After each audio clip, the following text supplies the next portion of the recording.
Hi, grade 11. Today we're going to start with lesson number 3, diseases caused by bacteria and viruses. This is part 1. Please open your books on page 586. The objective of this part of the section is to identify how does bacteria cause disease.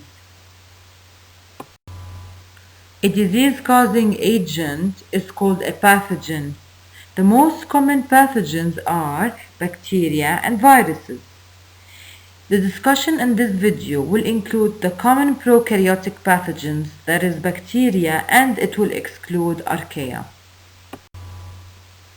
How do bacteria cause disease? Damaging host tissue is number 1 and releasing toxin is number 2. Let's discuss damaging host tissue. One example of a pathogen that damages the host tissue is the bacteria responsible for the disease tuberculosis. This pathogen is inhaled into the lungs, where its growth triggers the immunity system that will destroy large areas of tissue inside the lungs.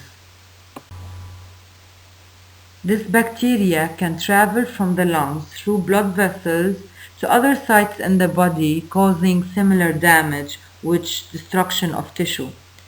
Tuberculosis causes fatigue, these are the symptoms: fatigue, weight loss, bloody sputum from lungs, and fever.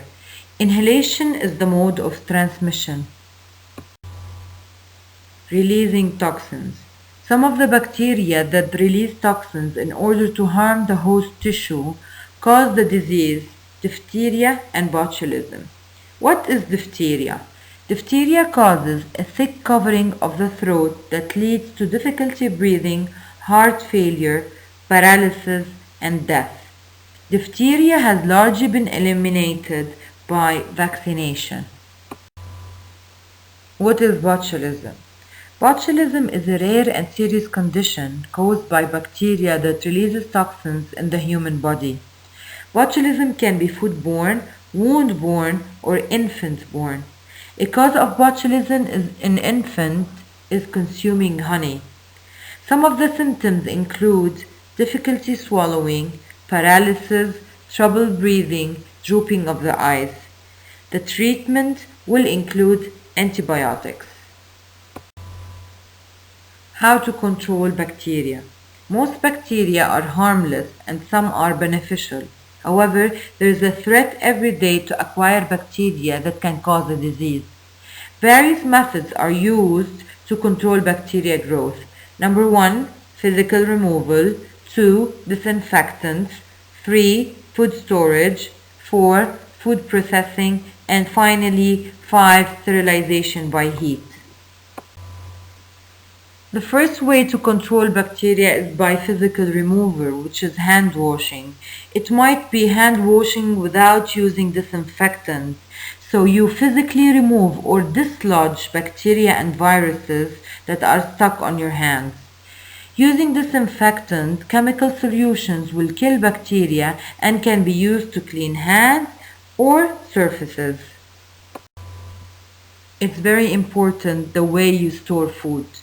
You have to put the food, for example, in the fridge at low temperature in order to maintain it and to slow the growth of bacteria and keep food fresher for a longer period of time.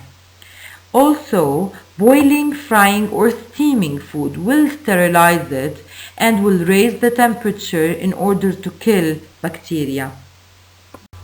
The last way is sterilization by heat. Sterilization, especially of medical equipment at a temperature higher than 100 degrees Celsius, can prevent the growth of bacteria. Preventing bacterial diseases can be achieved by vaccination. Vaccine is the preparation of a weakened or killed pathogen or inactivated toxin, and when injected to the body can produce immunity specific against this pathogen. The treatment. Treating bacterial diseases can be with antibiotics, such as penicillin or tetracycline, that block the growth and reproduction of bacteria. End of part 1. Thank you for your attention.